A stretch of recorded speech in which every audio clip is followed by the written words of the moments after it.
Walt Disney, a história mágica que ensina sobre empreendedorismo.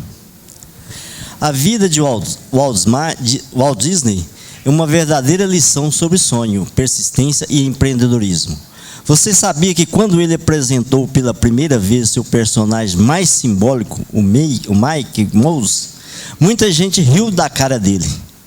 Mas algumas pessoas lhe disseram que um rato jamais faria sucesso. Em sua infância, era um garoto criativo que via o mundo com outros olhos. Tinha em sua mente um mundo mágico que idealizou após anos seguidos de dificuldades que, se não persistisse, não teria deixado o legado que até hoje encanta a todos, dos menores aos maiores. A paixão de Walt por desenhos e ilustrações era vista pelos pais e familiares como um interesse bobo que não devia levar à frente. A criatividade não se limitou e as broncas não foram capazes de fazê-lo desistir e continuou a rabiscar. Apesar do talento ignorado, Walt seguiu sonhando, até que, já rapaz, abriu seu primeiro estúdio, Lawn on Green.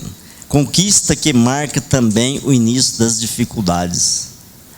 Walt ficou sem moradia e passou fome.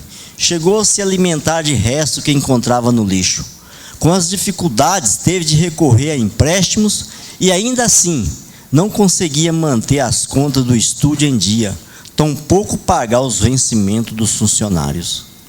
O criativo Disney foi trapaceado, criou personagens e os teve roubados, com uma sequência de dificuldades, algo que muita gente não imagina que ele passou.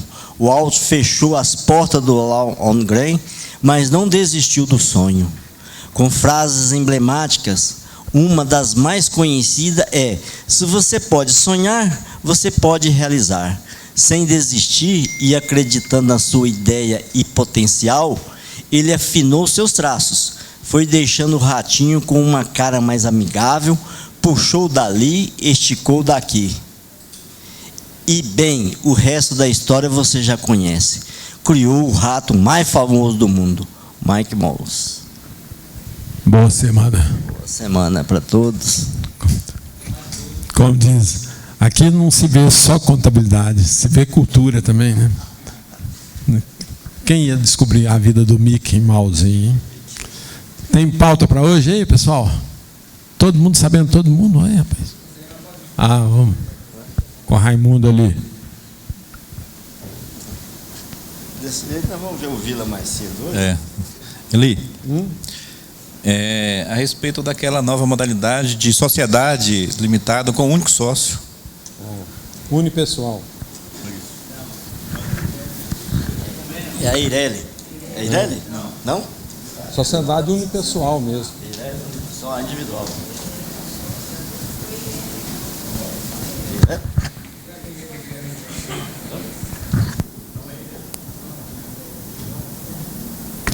Geraldo. Tá. CND. CND.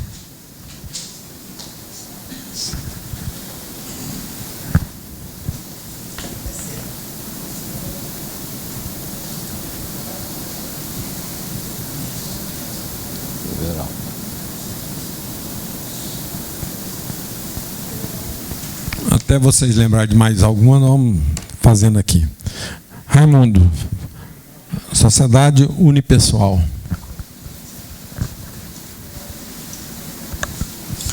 Bom, eu não sei se é chamada de unipessoal, mas eu fiquei sabendo dessa nova modalidade de empresa limitada com um único sócio. Eu não sei nem se pode ser chamada também de sócio, porque sociedade quer dizer... Está desligando aí, né? Aí eu fui na junta, eu perguntei na junta comercial, eles disseram que realmente tem essa modalidade, estão acatando, só que, porém, a Receita não está. Mas a Receita eu não vi falar. Então, eu tive essa informação, fui lá, porque aí já ajudaria quem talvez abra uma Eireli, né, por não poder ter essa modalidade. E tem a questão do capital, né, da Eireli e tal. Isso aí já é uma nova modalidade que eu, por exemplo, não sabia, mas fiquei sabendo. Eu fui na junta, perguntei e elas disseram que realmente tem. Mas falaram assim, olha, nós estamos acatando, mas a Receita não está. Aí não sei o que está adiantando isso. Há já uns 3 meses que o DREI liberou, saiu uma instrução do DREI. A hora o Fábio chegar aqui, a gente pedir para ele pesquisar lá, e a gente lê de acordo lá que é a sociedade limitada unipessoal, de um sócio, não, de uma pessoa só. Entendeu? Achou alguma coisa aí, Ronan? Bateria aqui no. Enquanto o Ronan fala aqui, leva lá para o Jean, né? Rainer. Boa noite, colegas. Aqui deixa o Rainer falar lá depois. Boa noite. Boa noite. Eu, meu amigo, aqui a gente está querendo comprar um escritório. Eu queria ver como é que é calculado isso. Se alguém puder tirar nossas dúvidas aqui, entendeu? Espera um pouquinho, então, não é da pauta aqui, não, né? Não, desculpa. Eu vou pôr a pauta para você aqui. Tá bom, desculpa. Tá? É sobre compra de escritório. Eu queria saber como é que é calculado isso. Daqui a pouquinho nós. Vai lá, Ronan, sobre a aula. Só para adiantar alguma coisa, nós temos aqui a instrução normativa 63 do DREI, de 11 de junho de 2019. Registro do Comércio, normas. DREI inclui regras sobre a sociedade limitada unipessoal no Manual de Registro das Limitadas. Esta instrução normativa alinha Manual do Registro de Sociedade Limitada, aprovado pela Instrução Normativa 38 do DREI. Então, é o seguinte, vamos ler mais alguma coisinha aqui? O diretor do Departamento Nacional do Registro Empresarial e Integração, no uso das suas atribuições que lhe conferem o artigo 4º, inciso 3, incisos 2, 3 e 7 da Lei 8.934, 18 de novembro de 94, e considerando as disposições constantes do artigo tal, resolve. Ele alterou essa resolução. Então, colegas, vamos, para não dialogar muito e quando a gente vê mais coisas, vejam aí, anota aí a instrução normativa 63 de 11 de junho de 2019, do DREI. Enquanto segue-se, eu vou pesquisar mais alguma coisa aqui. Agora, Raimundo, eu achei estranho se o DREI autorizou a fazer e a Receita Federal ainda não está disponibilizando. Mas ela disponibiliza a Eireli, que é uma pessoa só e é uma sociedade. Que dificuldade que a Receita está alegando a não fazer isso? Já viu a sociedade unipessoal? Já teve experiência com ela? Fala no microfone. Microfone aí para você. Só não tem a palavra Eireli. Você fala a sociedade unipessoal, as empresas de sociedade limitada, né? Unipessoal. Não tem nenhuma experiência, não. Até agora eu não aprofundei o estudo nesse sentido nela ainda não. É porque, na realidade, o que o Raimundo está contando aqui, que o DREI soltou a instrução normativa 63 de junho. Eu pensei que era antes um pouquinho, mas é de junho. Só que o Raimundo foi na junta tomar informações, a junta acata o contrato, porém a Receita Federal não faz o DBE.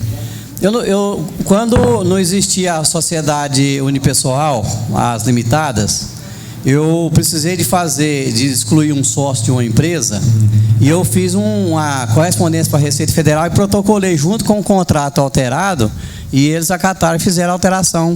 Colocou limitada na época, mas com um sócio só, muito antes de ter a sociedade unipessoal ainda vigorando ainda. Porque é normal, porque você, quando veio o Código Civil, que permitiu que você ficasse com um sócio até 180 dias, isso, é a mesma coisa da sociedade unipessoal. O artigo 1033 lá do Código Civil, né? Ele fala isso aí. E a Receita pelo menos talvez eu fiz depois que você mandou o ofício, né? Porque quando eu fiz, não teve aí problema depois nenhum com o passou a DBE. permitir, porque antes ela não aceitava no DBE, não tinha nada. Então eu fiz o ofício lá explicando que precisava disso aqui, estava alteração e tal. Anexei na época as cartas de exclusão do sócio, tudo. Tanto é que foi só um sócio que assinou o contrato social na época. Correto.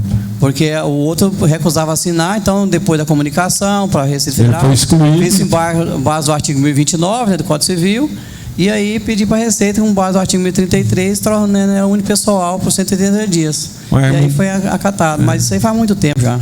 Raimundo, não estou vendo por que a Receita Federal... Oi? É o Otávio aqui. Na realidade, a instrução normativa mesmo, ele está criando a sociedade unipessoal. Ela deverá conter o nome civil do sócio único, acrescido da palavra limitada, por extenso ou abreviada, né? E a empresa de individual responsabilidade limitada, a Eireli, também deve conter o nome civil do titular, acrescido da palavra Eireli. Eu acredito que, como isso aqui é recente, não tem 30 dias praticamente, né? Acho que ainda não houve uma adequação, tanto na Receita Federal como nos órgãos competentes de registro de comércio, para fazer isso. É admissível agora, viu? Sociedade unipessoal com sócio só pela... Não, o que nós estamos achando estranho aqui, que o Raimundo foi na junta, a junta... Pois é, mas é porque às vezes não a está regulamentada, né? Pois é, mas a Receita Federal, como ela expede um DBE para unipessoal até 180 dias, seria... Espera só um pouquinho, deixa o Everaldo falar aqui. Microfone seu aí, tá? Eu tô... 180 dias, aí o que você fez? Uai, você tem que admitir um novo sócio. Ou então transformar em individual. Baixou, porque aí ela ultrapassava, né? Aí o comandei abaixo, é feito extrato normal. Porque aí venceu 180 dias. Não foi recomposto o capital social, o quadro societário, conforme determina o artigo 1033. Aí uma das opções, ou você recompõe ou tem que baixar. Lá é o que reza o artigo 1033 do Código Civil. Então foi baixada. Você pode transformá-la em individual também. Sim, poder transformar, só porque aí o sócio não quis, não interessou. Baixou. Ok, vamos ver o Alaor aí. O capital da unipessoal tem alguma exigência ou não? Não. Eu acho que eles criaram a unipessoal justamente para não mexer na Eireli. É o prazo. Que eles estavam querendo mexer no capital da Eireli, diminuir. Como é que é? Então, eles estavam querendo mexer, disponibilizar um capital menos de 100 salário mínimo para a Eireli. Como, acho que talvez eles pensam, vamos mexer na Eireli, não, vamos fazer permitir essa sociedade aqui, ou essa aí a empresa. Eli, cá entre nós, não cabe, como se diz, a discussão, mas eu acho que não está a finalidade da Eireli hoje, ela acabou, né? Acabou. Porque se a Eireli você tem a obrigatoriedade de ter 100 salários mínimos, então porque com a criação da unipessoal, ela vai suprir quem não tem os 100 salário mínimo para integralizar, ele abre a unipessoal, a não ser que ela tivesse uma outra exigência de uma atividade se X, tivesse uma cláusula lá específica. Uma cláusula que uma atividade X não poderia enquadrar como unipessoal, a não ser que tivesse enquadrar como Eireli. Por exemplo, os médicos hoje, né, médicos que são dentistas, que estão abrindo as Eirelis. Eu vejo eu tenho visto recentemente colega abriu individual, normal, né, empresário individual, aquela aqui, 213.5, né? Empresário individual. Empresário individual, a atividade lá com 213.5, que não é o correto.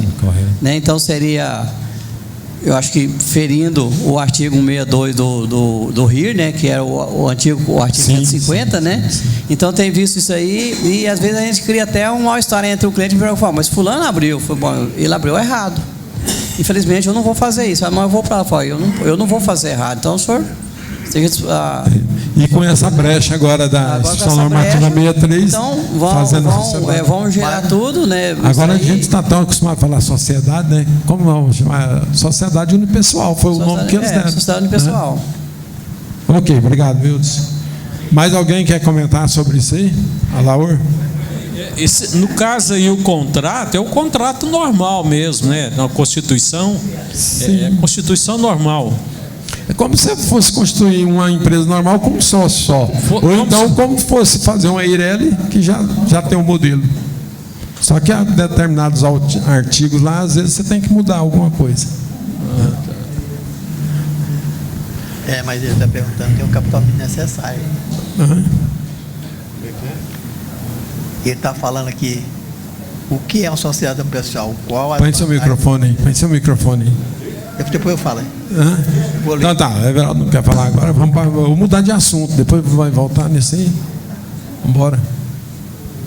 Liga o microfone e manda para. Então tá bom. Vamos lá com o Geraldo. Vamos falar de CND. Né? Vai lá. Eu estou cliente que tem uma empresa Eireli. Aí, no caso, ele quer abrir uma empresa empresário individual. Aí pode, no caso, né? Quem tem Eireli... Pode abrir um individual. Isso. E nesse caso, dessa nova empresa, será que pode dar certo também ou não? Pode. Unipessoal. Não... Pela lógica, seria possível. Mas vamos pesquisar isso aí melhor, ver. Okay. Porque até agora na lei não tem nada que fala que está impeditivo. Vamos ouvir o colega lá no fundo. Getúlio, não, né? Como é que é? Janildo. Vanildo. Isso. Agora não esqueça. Essa modalidade aí que criou agora foi por meio dessa medida provisória da liberdade econômica. Correto. Não foi ainda nem definida ela no Congresso e o DREI vai lá e já regulamenta. É estranho um negócio desse. E se não for aprovado? E aí?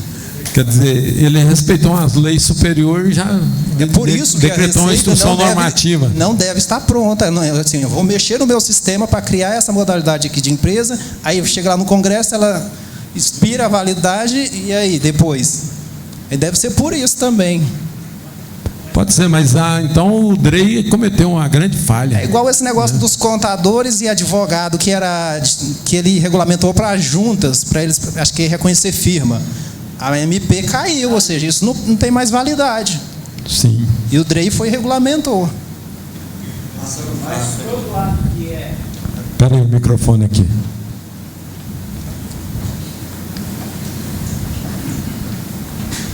Todo ato que é praticado na vigência da MP, ele é válido. Então, tem que verificar isso, né? Então, aqueles que fizerem agora, independente da MP ser aprovada ou não, ele tem validade. Salvo o maior engano. O doutor Ronan está aí, ele acho que concorda. Não, porque enquanto você colocou. Fala, Fábio. Não, o doutor Zé Waldo falou, na vigência da medida provisória, o ato é válido. Como diz, o DREI foi aceleradinho demais. Ele está cumprindo, enquanto ela estiver vigendo, pode ser cumprido. Mas vão ter que rever, né, depois. Não sei, a validade da medida provisória. Né? Né? Aí o cara vai governar bem com o MP, né? Apesar de que o nosso país está passando por transformações que muitos parlamentares ainda não estão enxergando as necessidades que o mundo está tendo de abertura. O Brasil no passado foi um país, na década de 1990, que ditou para o mundo a abertura.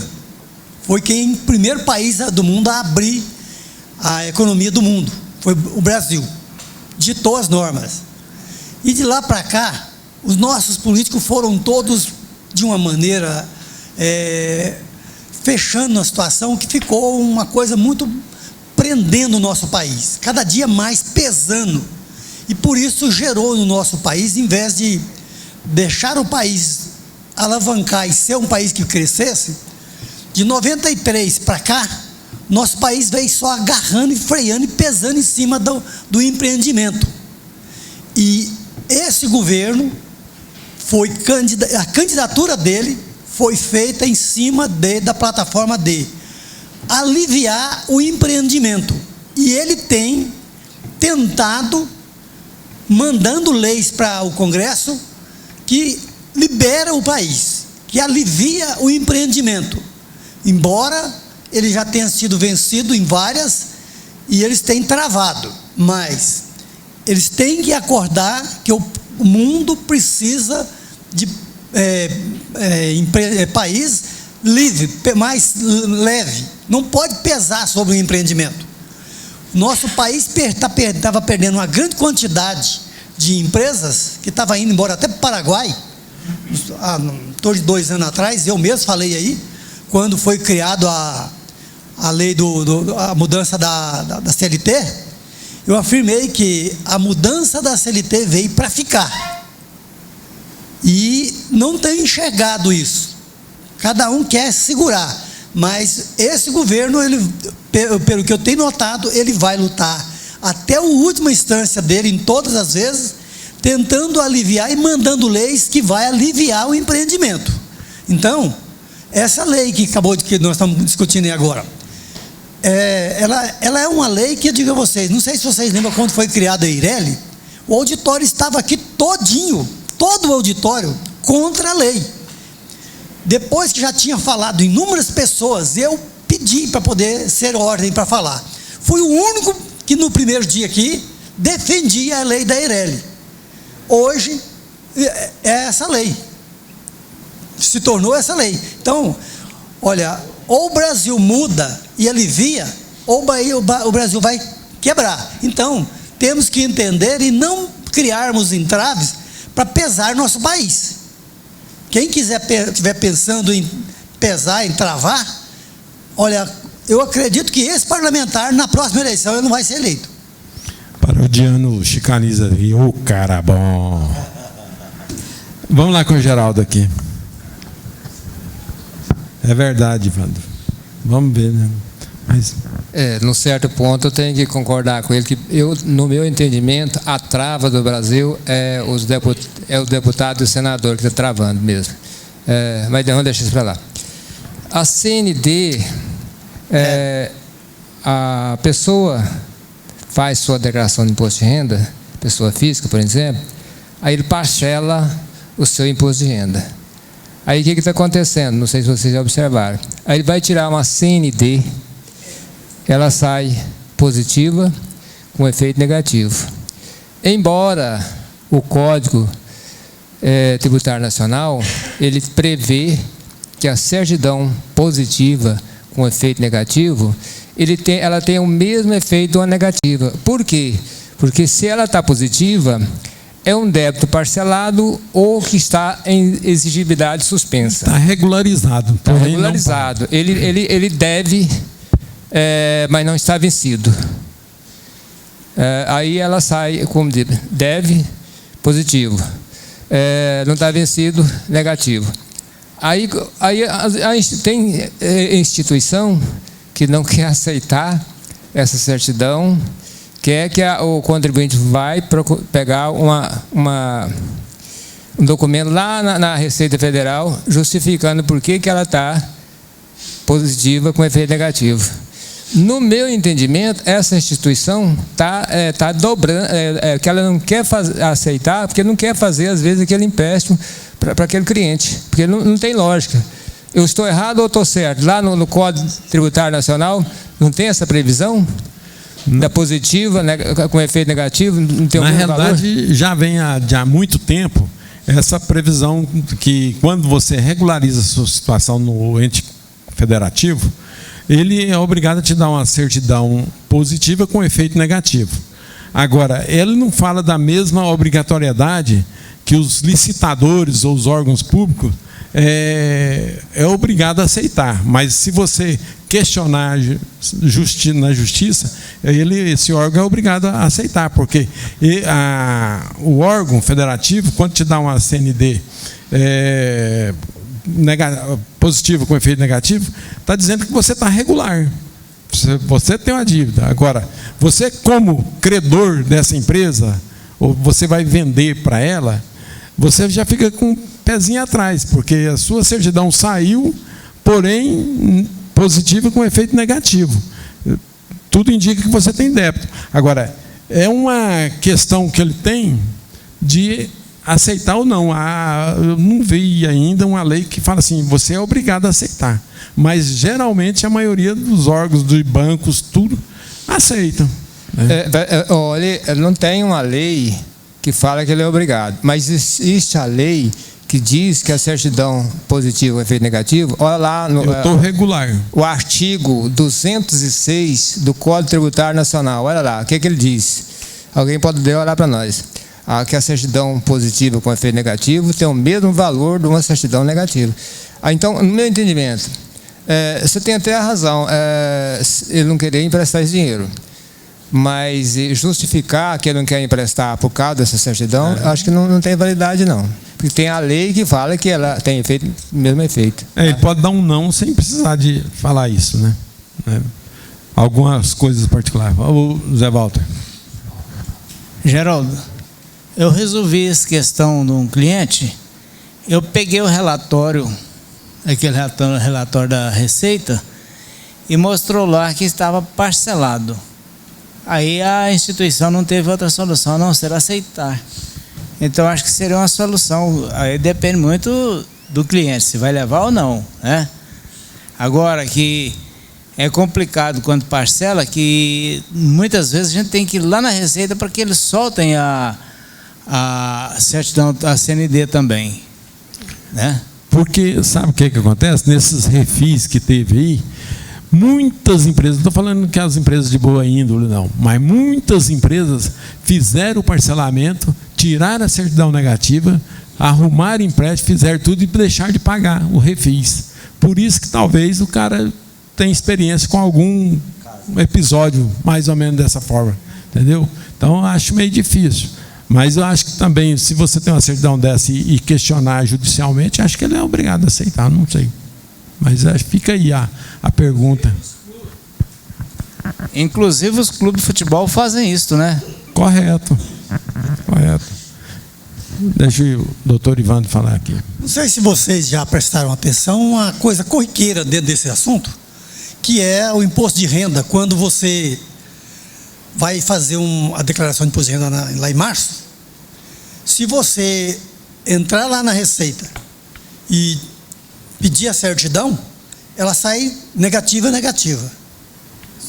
Não tem restrição. Mas se você fizer a declaração e a pessoa tiver aquele débito parcelado em até 8 parcelas, se você confessar, a sua certidão já vai sair nesses moldes. Não, mas eu falo assim, a certidão do imposto de renda normal. Pode ser de algum parcelamento, agora você está falando aí, o parcelamento de dívidas é parcelamento de dívidas, é o que a maior parte acontece. Agora, a declaração do imposto de renda normal, todo ano, se você precisar de uma, hoje eu já estou conversando com meus clientes, se você tem necessidade para aquele próximo ano, para aqueles 6 meses ali para frente, que a certidão tem um valor de 6 meses, eu já converso com meus clientes, olha, se você tiver necessidade de uma certidão, eu faria ela agora de imediato, tiraria a sua certidão primeiro e depois faria a sua declaração, porque aí você não teria nenhum empecilho. Então eu hoje estou avisando a meus clientes com antecedência. Ok, leva lá no Eudes, lá, depois eu volto para você aí. O que o Geraldo falou ali foi a mesma coisa que o Ivandro falou. Acontece o seguinte, que quando você faz o imposto de renda, entregou a declaração, você tem um débito confessado. Automaticamente você confessou a dívida. É onde já entra na exigibilidade suspensa, porque ela é uma dívida que vai vencer em até 8 parcelas. Está correta a Receita Federal nesse sentido aí, porque se você observa lá, ela diz lá que a lei amparada, tá, no Código Tributário Nacional, que ela tem a exigibilidade suspensa de acordo com a prerrogativa que a Receita tem. Tanto que se você tem algum débito pendente, hoje a Receita está fazendo muito, quem tem empregado doméstico, não é social, que está devendo, às vezes deixou o INSS sem recolher, ela já bloqueia o imposto de renda lá. Além de bloquear a certidão, ainda bloqueia, às vezes, quando tem restituição, e diz lá, foi constatado o débito no ano da Receita Federal e vai ser compensado. Você concorda ou não? Quando você concorda, ela já libera imediatamente a declaração. Quando você diz que não, ela diz, então vai ficar pendente até você regularizar a situação. O que eu tenho feito? Eu não tenho concordado, porque se você concorda, é devido à sua parte previdenciária, mas deixa o FGTS para trás. Olha, eu vou discordar de vocês um pouco, porque eu tirei agora, não tem nem 30 dias que eu tirei uma certidão. Eu fiz a declaração atrasada para o cidadão, parcelamos em 4 parcelas. Ele, tipo assim, eu calculei para ele pagar no fim do mês, mas ele precisou da certidão 10 dias antes. Aí a Receita deu empecilho. Aí eu fui lá no ECAC, emiti os 2 DARF atrasados e ficou 2 cotas a vencer. Paguei as 2 cotas assim, de imediato a certidão saiu. Com as 2 cotas a vencer aí, vencendo. Sim, ela sai, só que ela está saindo, saiu negativo. Negativo. É porque sempre tem acontecido que eu tenho visto, igual já ela falou, ela sai positiva com efeito negativo. Não, saiu negativo. E automaticamente, o que eu tenho feito a solução também, igual o Zé Waldo falou ali, eu tiro aquele relatório do ECAC e entrego. Falei, não, tá, ali tem porque as parcelas, porque dependendo do montante, agora falou assim, o banco, a instituição que for conceder o crédito, quem for conceder esse crédito, quando fala assim, ó, suspenso, efeito negativo, mas quanto será que essa pessoa dela? A partir do momento que fala, não, eu devo isso aqui na Receita Federal, porque está parcelado meu imposto de renda, ele abre as portas novamente. Agora, às vezes a pessoa vai lá, regulariza, paga a primeira e deve mundos e fundos lá, e aí depois casca fora, né? Aí vem os empecilhos, né? É onde a pessoa chega para a gente e fala assim, ó, não, vai fazer, o gerente do banco pediu para você fazer uma declaração para mim, uma declaraçãozinha à toa mesmo, só se você cobrar que eu ganho. Eu digo para ele assim, você tem conta lá, quanto que você quer declarar? Tanto. O gerente conhece, ele não me conhece, como é que ele vai confiar na minha palavra e não vai confiar na sua? Correto. Tem isso, então não é tão simples dessa forma. Então é o seguinte, ele está tirando a responsabilidade dele, jogando para cima de mim, e eu vou falar, então não faço, de jeito nenhum. Depende do gerente. Vamos Zé Walter aqui, não. É porque eu estou falando isso, porque saiu até a multa por atraso na declaração. E a multa, como sai com 45 dias para pagar, então a multa estava vencendo. Então, as 2 cotas vencendo, saiu a certidão negativa, não saiu com um efeito negativo. A multa, ele tem 60 dias, 45 dias para pagar. Então, ainda não estava vencido, né? Mas a minha declaração, eu precisei de uma CND, saiu, eu tive que fazer o relatório, porque eu parcelei meu imposto de renda, certo? Deu tudo tranquilo. Então essa é a opção. O cidadão lá foi feliz, porque deu certo para ele. Ok. Alguém quer falar mais de débito aí? Certidão? Não? Vamos ver aqui. Vamos falar um assunto aqui primeiro lá com o Rainer. Depois é o seu, Everaldo. O Rainer. Está na hora, pessoal. Compra e vende, ó.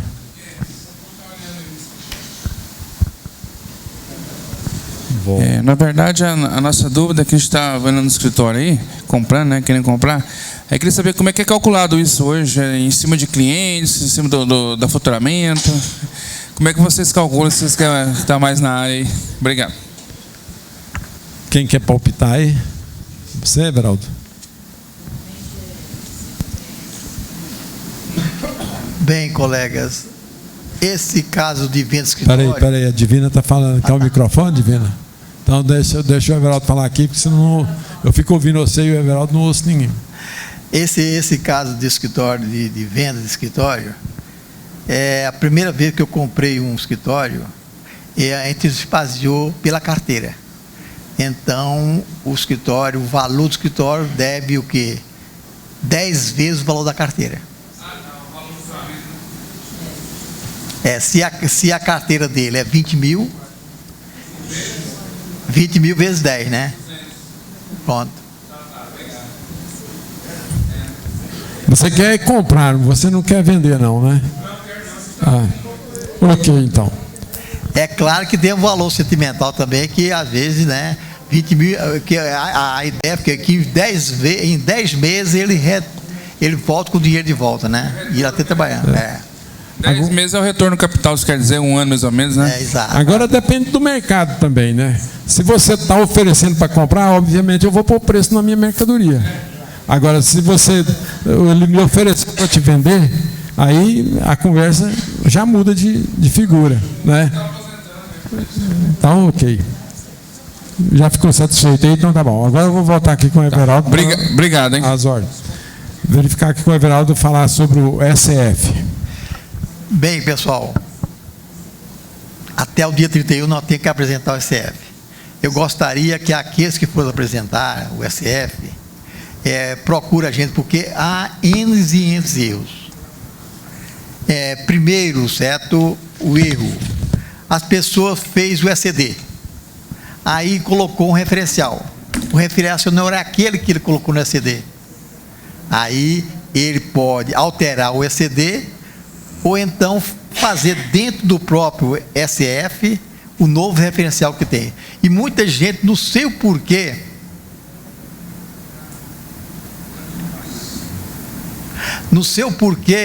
a pessoa gosta de usar o referencial de empresa rural, que seria 311, 211, certo? Coisa assim, certo? Ele quer usar aquele, então não está no outro que é 301, ele passa para 311. Eu não sei por que eles invocaram com esse 311, que não é brincadeira. É o SF que faz automático ou quem está importando e preenchendo? Não, quando ele fez o ECD, colocou o referencial 311, qualquer coisa, certo? Em vez de ser 301. E está bem claro, é atividade rural. Aí o ECD, o SF acusa, porque quem acusa não é ECD, quem acusa é o SF. O SF que vai acusar tudo isso, certo? Então, essas coisas que embrulham. Vamos supor assim, os descontos obtidos. Às vezes a empresa, certo? Ela lucro presumido e ela teve uma devolução de venda. Então, essa devolução de venda, ela é devedora, né? Redutora. Redutor. Muita gente chega a colocar a credora. Pronto, aí bagunça tudinho, certo? E a Receita, ela acusa tudo lá. Então, natureza, certo? A natureza. Então, quando você vai achar o lucro do exercício, eu não posso misturar lucro do exercício com lucros acumulados. Ele coloca lá no balanço dele lucros do exercício e escreve lá em cima lucros acumulados. Aí, borra de volta. Então, essas coisinhas, certo? Que a gente deve colocar. Muita gente chega e coloca imposto de renda e contribuição social lá na dedução de venda. Aí barra de novo também. Não pode, certo? Porque o imposto de renda e contribuição social é provisão, né? Provisão. Então, muitas bobaginhas, certo? Que a gente erra, certo? Por causa disso. Outra coisa, o cara queria apresentar o caixa negativo. Aí ela barrou lá também, certo? Mas o programa devia ter. Como que tem um caixa negativo? Não existe o caixa negativo. Barrou também, certo? Então, as coisinhas que nós vamos fazer um fórum, eu gostaria de vocês ajudarem, no fórum dia 22, para a gente discutir esses principais, certo? Erros que o pessoal está cometendo, tá? Que dia? No dia 22, às 8 horas da manhã. 8 horas da manhã. Aqui no auditório aqui. E eu vou ficar lá na chácara. Se quiseres entrar comigo lá, nós vamos para a gente aprender. Vamos supor, 9 horas da manhã, você liga para lá, sábado, liga para lá, nós entramos no WhatsApp, nós vamos fazer alguma coisa para a gente, porque esse ECD é uma bobaginha de nada, uma vírgula de nada, ele barra, tá? O SF. Ok. Então, alguém que está me escutando, que quiser ligar sábado às 9 horas, nós podemos entrar no WhatsApp lá direitinho, conversar por WhatsApp e entrar através do TeamView, nós mexemos na sua declaração tudinho e verifica como fica, né? Então, já aprendi muitas coisas a respeito dessa. A gente aprende quando a gente funciona. Muita gente, o que ele fala? Eu sou presumido. Aí coloca lá em cima, certo? Atividade estimativa. Coloca os meses tudinho lá, estimativa. Não é fora, então, aí ele não deixa também. Então tem que ficar, quando é presumida, ela tem que ficar em branco, certo? Entendeu? Então, às vezes a pessoa, ele fez o caixa e está marcado o caixa. Você tem que voltar, tirar do caixa, limpar tudo e voltar novamente tudo novo. Então, ele é meio, ele é bem sensívelzinho, não pode errar de jeito nenhum, tá? Só uma pergunta pessoal aqui, pôr fogo na lenha. Vale a pena ir para a chácara? e ver esses problemas tudo na chácara do que ficar aqui. Vale. Não, sabe o que é, Eli? Porque eu gosto de fazer, certo? Eu tô lá, certo? Então, eu tô lá, então a pessoa liga. Um dia eu fiquei das 3 horas até as 6 horas da tarde, né? 3 horas com uma pessoa só. Mas não tem, eu não me senti cansado, não me senti nada, porque a gente está aprendendo com aquilo. E o que é que eu posso fazer? Eu gosto, né? É verdade, é um prazer, né? Tá certo. Deixa eu só perguntar. Você falou que lá o produtor rural, em vez de colocar 3.01, coloca 3.11. 3.11 qualquer coisa. Pois é, então, lá no SCD, por exemplo, lá no SCD ele pôs 3.01 e na realidade o SF é 3.11. Não, o SF é 3.01. Tá. Agora 3.11 é rural. Pois é. Então, nesse caso, ele teria que retificar. O certo é o... Não precisa. Agora, se for muitos erros, muitos 3.11 da vida, ele vai lá, retifica SCD e manda novamente. Porque se for poucos erros, você vai lá diretamente no PVA e altera ele. Vai pelo PVA lá e coloca. Altera. Altera manual lá no PVA. Eli, o que eu ia dizer é o seguinte, porque igual o senhor Everaldo está falando aí, eu lembro ano passado, eu tinha classificado algumas contas erroneamente no 3.11, e quando foi validar, disse assim, não tem nada de nenhum KNAI fiscal que envolve rural, e tem, aí você tem que ir lá e realmente alterar. Agora eu preferi ir lá e alterar a parametrização dentro do programa e validar novamente o arquivo para depois transmitir, para não ficar só dentro do PVA, porque senão continuaria o erro para o ano seguinte. A sugestão nossa é que ele, se não for muita coisa, ele altera o SF, e vai lá e altera também o programa, para no próximo ano não errar. Porque se ele tem que mandar de novo, pegar, validar e voltar lá. Então ele pode alterar e alterar o outro e fica mais fácil. Porque ele arrumando dentro do programa, já arruma, não precisa fazer 2 vezes, dentro do PVA e dentro do programa. Eu já mas dá um trabalho mais maior, fazer dentro do programa. Meu amigo, o pessoal quer fazer, eu quero sair de férias, sair correndo, eu quero dizer que agora, certo? É desse jeito o negócio. Tem isso. Pessoal, nós estamos com um horário extenso aqui para frente e não tem questionamento. A Divina vai questionar lá? O Vanildo.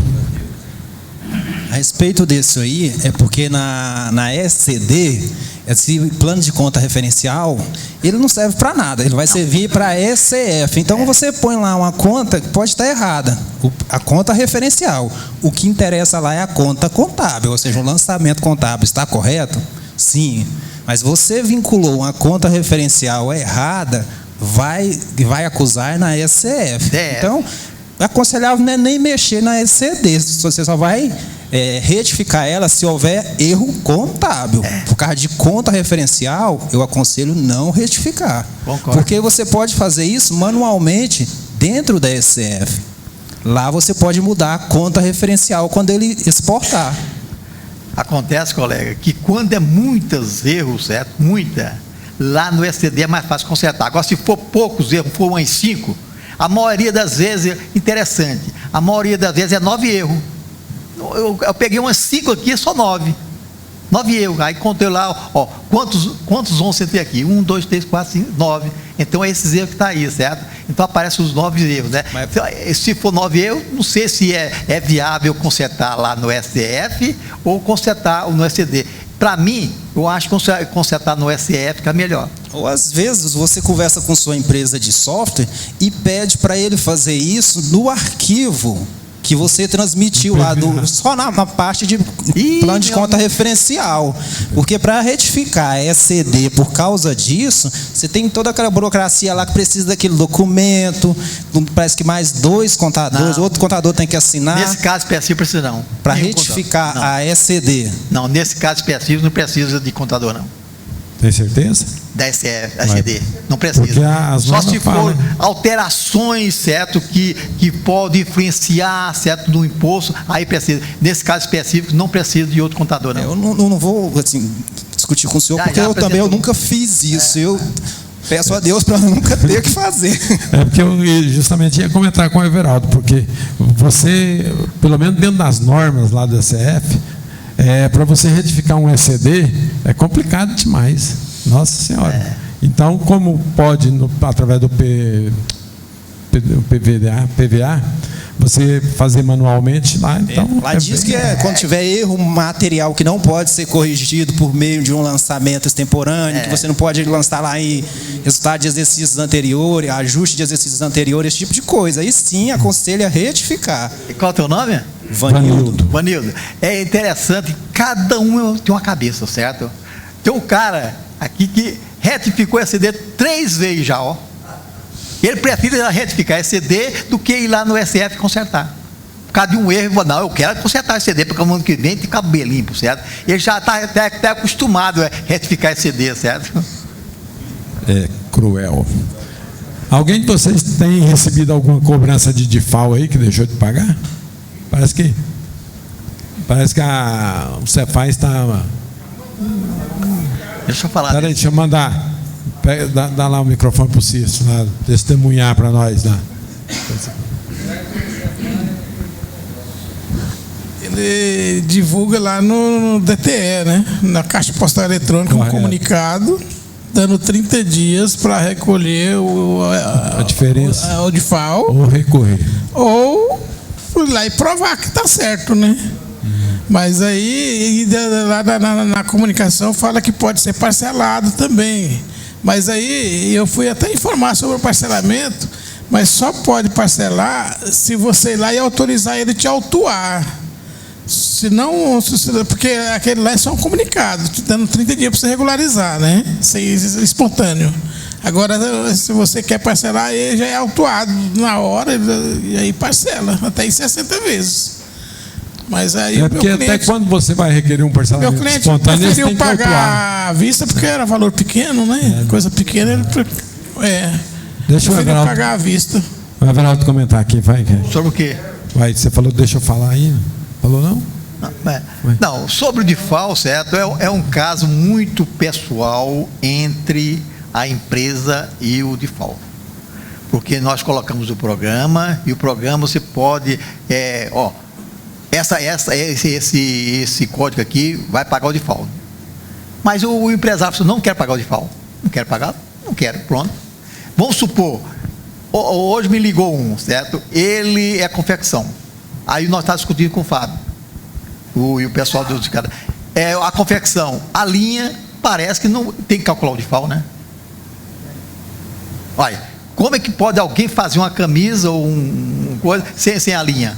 Certo? Então, esse é o caso pessoal que ele deveria entrar com ação, porque na época que nós fomos lá no Estado, certo? A ideia do Estado é proteger as empresas de indústria de Goiás, certo? Ora, como é que pode proteger uma empresa de indústria que ela vai pagar a tinta que ela vai colocar a camisa lá? Eu comprei um material que é branco, eu quero transformar ele em vermelho, não. Como que chama? Estampado, né? Eu não transformei um tecido branco em estampado, então eles falam que não, isso aí não é industrialização. Eu acho que sim, certo? Eu transformei, eu vou vender uma coisa com isso, certo? Então, isso aí, para ele entrar na justiça, mas ninguém quer entrar, porque é sim nacional, ninguém quer entrar, e fica nessa polêmica toda, certo? Aí, muitos sindicatos aí já falando que entrou com ação, com a liminar. Essa liminar, ela pode cair daqui 2, 3 meses, certo? E como que fica isso? Ele vai pagar ou não vai pagar, certo? Então, essa é a questionamento. Então, eu falo sempre que, olha, deixa esses casos para o empresário tomar conta. Agora, teve esse caso do estampado, a pessoa chegou, comprou mercadoria e lançou no 25,55. O que é 25,55? Mercadoria para prestação de serviço, né? Então, ele comprou mercadoria para prestação de serviço, ele vai pagar o DIFAL de prestação de serviço, né? Então, é outro DIFAL, não é esse DIFAL que ele está cobrando.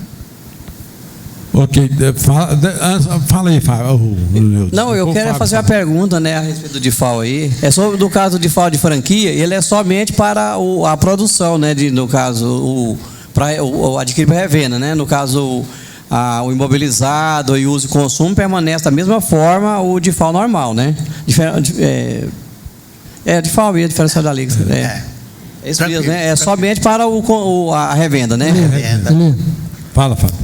Conforme está no decreto 904, artigo 1º, parágrafo 3º, Lá fala, o disposto no caput não se aplica às mercadorias adquiridas por contribuinte franqueado, cujo contrato de franquia contenha cláusula de exclusividade para aquisição de mercadorias junto à empresa franqueadora ou junto à empresa por ela indicada. Né? Além de ser franquia, tem que ter um contrato com essa cláusula de exclusividade. Né?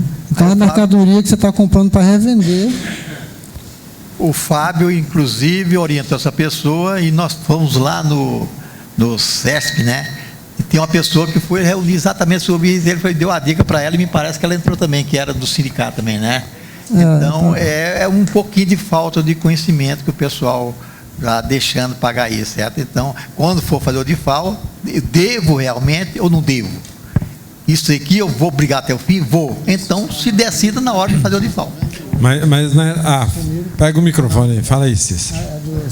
Porque esse cliente meu, ele na verdade ele recebeu essa notificação, esse comunicado, porque que tem um decreto lá que fala também que quem fatura até 360 mil por ano está dispensado do DIFAL. É esse mesmo parágrafo. E ele pensou, e por pouco, e ele estava dentro desse limite, mas ultrapassou pouquinha coisa lá, tanto é que eles não autuaram o ano passado, veio autuar agora, a hora que fez o levantamento. É o inciso terceiro do parágrafo terceiro do artigo 1º do decreto 904. O disposto no caput não se aplica às mercadorias adquiridas por contribuintes que tenham oferido receita bruta acumulada nos 12 meses anteriores ao período de apuração, igual ou inferior a 360 mil. Observado o seguinte, aí vem as situações, por ser proporcional, tal. Então, mas no geral é isso. Eu falei, por que não autuou lá na época? Ele falou, porque é só agora que você ultrapassou os 360 mil. Lá, Fábio. E eles buscaram essa informação. Maurinho, pega o microfone aí e passa para o Geraldo aí. Por isso. Mas foi porque ultrapassou os 360. Foi. Peraí só. Mas pelo decreto ali, ele é proporcional. O débito é proporcional. Pode. Exatamente, o que eu ia falar para ele. Você tem que observar que o Fábio leu ali. Ó. Proporcional. Ele está dispensado naquele mês que o faturamento dele está abaixo. Acumulado, está abaixo dos 360. Nos 12 meses anteriores. Isso, no mês anterior. 12 meses anteriores. Passou 360, ele volta a pagar. Voltou abaixo do 360 a pagar. Isso. Então o problema deve ser isso aí. Ó. Teve meses que deu mais 360.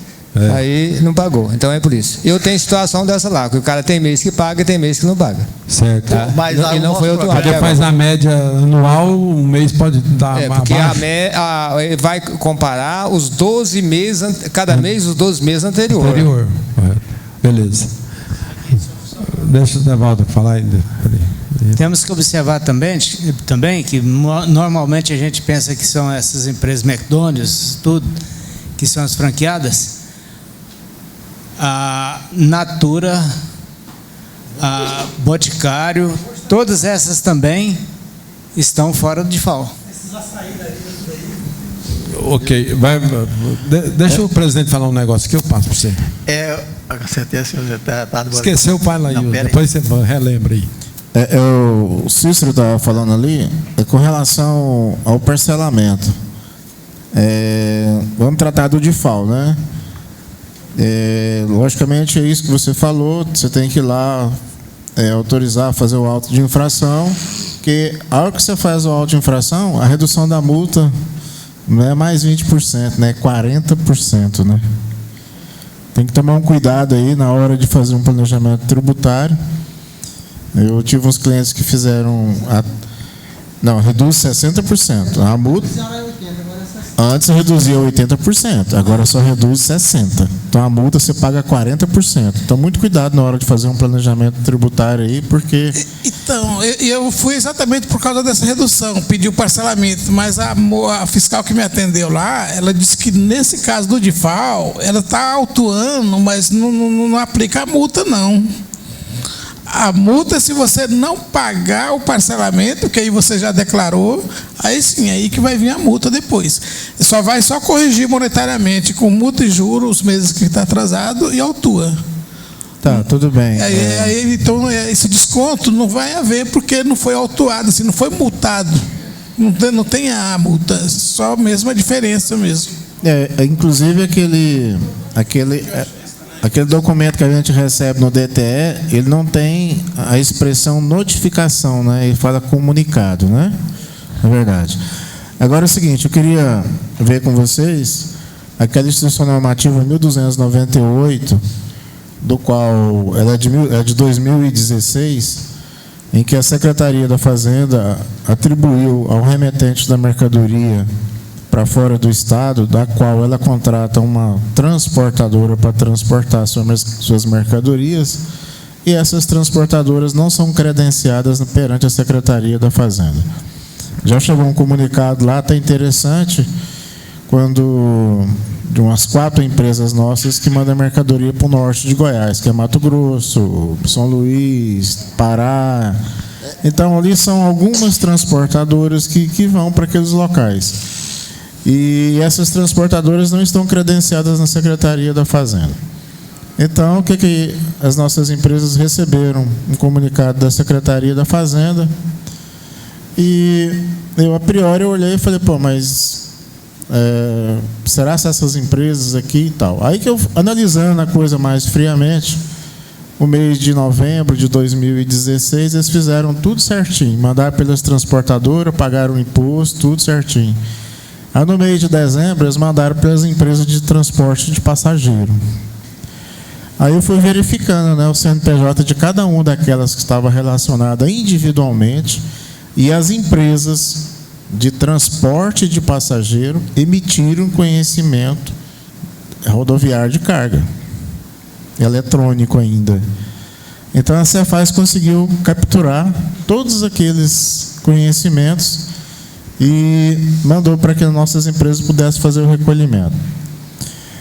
Feito isso, eu estive na Secretaria da Fazenda sexta-feira e conversando com o pessoal lá e lendo bastante e interpretando essa instrução normativa, a gente entendeu que isso aqui é uma coisa sem pé e sem cabeça, assim como definiu alguns auditores, do qual participamos de uma reuniãozinha fechadinha lá e tal, para determinar.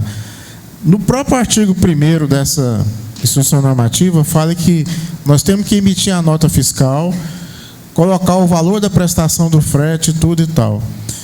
Aí eu falei lá para o fiscal assim, como que a gente vai fazer isso numa empresa pequena, que o que ela faz? Chega no final da tarde, ela tem 10 coletas, por exemplo, ela liga na transportadora, eu não sei o valor do frete, porque tudo envolve volume, envolve peso, né? O frete envolve... tudo isso depende, eu estou falando, é peso e volume, né? Certo? Isso tudo depende. Agora você está falando o valor total da nota também. Então, como que eu vou colocar isso nos dados adicionais da nota? Começou por aí as discussões que foram feitas. E dentro desse mesmo alinhamento aqui, e ele não deu um tratamento diferenciado para as empresas do Simples Nacional. Ele fala que o imposto tem que ser recolhido de acordo com a instrução normativa 155/90 e... Qual que é lá, Fábio? Do recolhimento do ICMS, né? Então, quer dizer, eu posso fazer recolhimento, a instrução normativa 155/94, é que trata dos prazos de recolhimento do ICMS. Então, eles falam que eu tenho que recolher mensal. Eu falei assim, gente, isso aqui para pequena empresa não funciona. Pode funcionar para uma grande empresa, porque a grande empresa, fora do Simples, ela tem que referenciar esses impostos, tudo lá no registro C197, se não me engano, da SF. Agora é interessante, né? Eu pago um imposto no meu nome, baseado num conhecimento de transporte rodoviário de carga de uma empresa que é transportadora, e eu jogando dentro da minha SF. Eu também falei isso aí e falei, ó, mais uma incongruência dessa instrução normativa. Então, alguém de vocês, se vocês receberam isso daí, a gente está fazendo as tratativas na Cefaz lá, mas isso aqui não vai voltar atrás, nós vamos ter que recolher isso. Eles fizeram um levantamento empresa por empresa e fizeram um resumo mensal para que eu pudesse recolher um DARI por mês. Mas, porém, eu tenho que retificar minhas SCFs, né? Lá dos respectivos, desde 2016, outubro de 2016 até março de 2019, foi o período que eles verificaram essa situação. Então, aí, alguém que tiver com isso aí, se não receber ainda, ou se for receber, isso aqui é quando você contrata uma transportadora para remeter mercadoria para fora do estado de Goiás, em que a instrução normativa colocou você, sua empresa, sendo a substituta tributária nesse caso, está entendendo? Você vai ter que fazer o recolhimento do imposto. O cálculo é feito com base em 80% do valor do frete total e aplicando a alíquota de 12%, né? E você tem que colocar alguns dados lá, número-chave da nota fiscal, o valor do frete, né? E o número do conhecimento quando você for emitir o DARI. A priori, eu, olhando a legislação, que eu poderia fazer o recolhimento mensal, eu optei para os meus clientes fazer individual. Eu fui lá no departamento fiscal de cada empresa e orientei que eles fizessem individualmente. Mandou a coleta lá para... Aliás, a transportadora faz a coleta, depois ela emite o conhecimento, manda para a empresa e o funcionário já faz a emissão e o pagamento daquele imposto de substituição tributária do frete. Não sei se vocês têm isso daí, mas se aparecerem para vocês aí, tá? Eu estou com essa situação lá e vou ter que retificar minhas FD desde 2016 até agora. Fala aí, presidente, o seu assunto. Bem, eu não estou entendendo como é que eu contrato uma transportadora e essa transportadora emite o conhecimento de carga, essa transportadora tem autorização de pagar o imposto, certo? Mês a mês, e foi autuada? O remetente foi autuado. É o remetente, Everaldo. O remetente, mas o remetente está falando quando eu contratar uma transportadora que não tem TARI. Ela tem TARI, tem autorização, tem tudo, como que foi autuada? Não tem lógica. Everaldo, é o seguinte, eu digo o seguinte, foram autuadas aquelas empresas que não têm, que contratou uma transportadora e que não tem o credenciamento e nem... Tá bom. Tá certo? Então essas são obrigadas a fazer o recolhimento. Infelizmente eu não escutei o que você falou. Mas aí o que aconteceu, senhor Everaldo? Só para o senhor entender a situação. No primeiro mês da vigência, os meus clientes mandaram certinho e fizeram os pagamentos. Já no segundo mês, o que eles fizeram? Contrataram as empresas de aviação, de transporte passageiro e mandaram por dentro do ônibus, pensando que ia ficar fora. Mas acontece que você falou que ele pagou o transporte de carga. O transporte de passageiro é uma coisa, o transporte de carga, ela pode carregar o transporte de carga também, lá engatado. Se ela pagou o transporte de carga, não tem nada e ela deve de autorizada, a não ser que ela não tenha o TARI para carregar mercadoria. Pois é, isso aí que foi a intenção dos meus clientes que tentando desviar desse assunto, foi para transporte de passageiro. Ela não tem TARI. Aí ela não tem TARI, entendeu? Aí a Cefaz pegou. Tá tranquilo. Aí tem que pagar mesmo. É porque, no caso, a instrução 1268, quando ela surgiu em novembro, ela retroagiu a outubro. E o que ela apareceu? Todas as empresas transportadoras, ou remetente, ou contratante do frete, ele tinha que fazer o recolhimento do ICMS do frete como substituto. E o que aconteceu? A maioria dos contratantes de empresas grandes falou assim, eu vou arrumar mais um serviço para mim? Não. Eu vou contratar frete só de empresas que têm o TARI. Pronto. Então, as empresas transportadoras que conseguiram fazer o TARI, elas ganharam o prazo para recolher normalmente, mensal, com o prazo de 10 dias para recolher o imposto. Beleza. O que aconteceu? O Cefaz estava achando maravilha. Mas as transportadoras do Simples ficaram prejudicadas, porque nenhuma contratante queria contratar empresa do Simples. Certo. Porque o Simples não tinha TARI, o TARI não era concedido para as empresas do Simples. Então ficou aquela delonga politicamente. Aí o que fez? o Cefaz editou a medida, acho que é 1338, 1398, né, Fábio? Não, 1322. 1322 que facilitou o Simples Nacional. Aí nessa instrução, ele permitiu que a transportadora do Simples recolhesse o imposto por operação. Antecipadamente. Antecipado, para acompanhar com o transporte.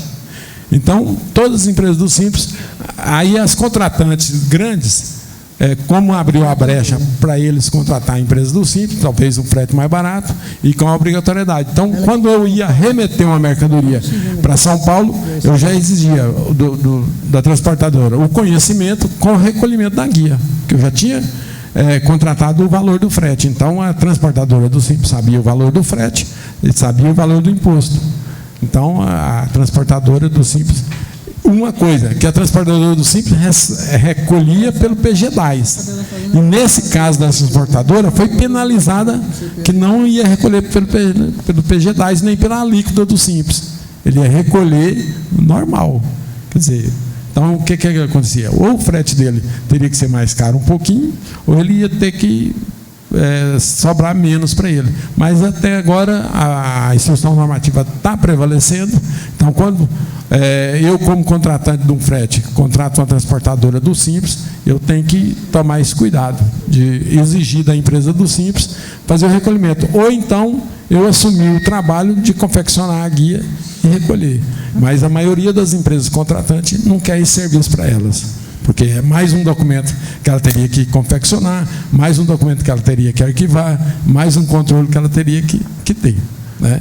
Então, agora nesse caso aí do Otávio foi porque ele contratou uma empresa de transporte de ônibus e o ônibus levou, bom, chegou no destino, não foi parado em lugar nenhum, mas o recolhimento não foi feito, né? Então, realmente é devedor, né?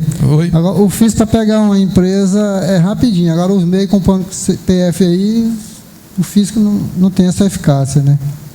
É igual até um negócio que acho que nós não comentamos aqui, não. A empresa... você tem duas empresas. A somatória para a Receita Federal das duas empresas é 4.800.000. E dentro do Cefaz, você que é um estudioso desse sentido, eu estourei mais de 4.800. Porém, nenhuma ultrapassou a 3.600. Eu considero a somatória ou considero por empresa? Por inscrição. Você tem algum conhecimento disso aí? Tranquilo. Espera aí, vamos falar no microfone aí, que não posso perder a sua palavra, não. Não, porque a Cefaz, quando você tiver 3 filiais, você apura ICMS por cada filial individualmente. Por cada inscrição pelo CNPJ, cada um tem a sua inscrição e faz a sua apuração em guias individualizadas. Então, eu imagino que também ela... Não, aí vamos supor. Aí é para Simples. Assim, agora, aí é para empresa normal.